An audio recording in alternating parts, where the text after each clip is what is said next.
Makubaliano ya Donald Trump pamoja na Cyril Ramaphosa, rais wa Afrika ya Kusini, yameibua mjadala mkubwa sana katika mitandao ya kijamii baada ya Trump kumkabili Rais Ramaphosa kwa madai ya uongo kuhusu mauaji ya wazungu Afrika ya Kusini.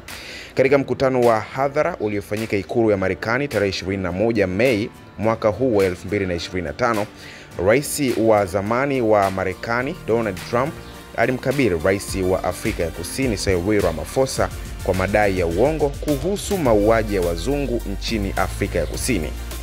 Trump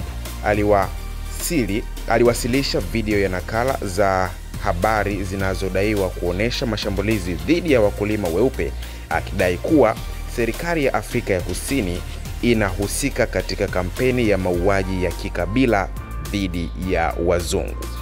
Rais Ramaphosa alikanusha vikali madai hayo, akisisitiza kuwa uhalifu nchini Afrika ya Kusini umewaathiri watu wa makabila yote na kwamba hakuna sera ya serikali inayolenga kundi fulani la watu. Aliongeza kuwa serikali yake imejitolea kuhakikisha usalama wa raia wote bila kujali rangi au kabila.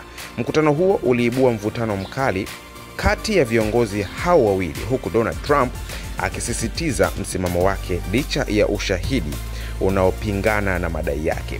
Wachambuzi wa masuala ya kisiasa wameeleza tukio hilo kama jaribio la Trump kuendeleza ajenda ya kisiasa ya ndani kwa kutumia taarifa zisizo sahihi kuhusu hali ya Afrika ya Kusini. Ni Jimson Natson tena kwenye habari za kimataifa, na hii ni Master Jimmy TV.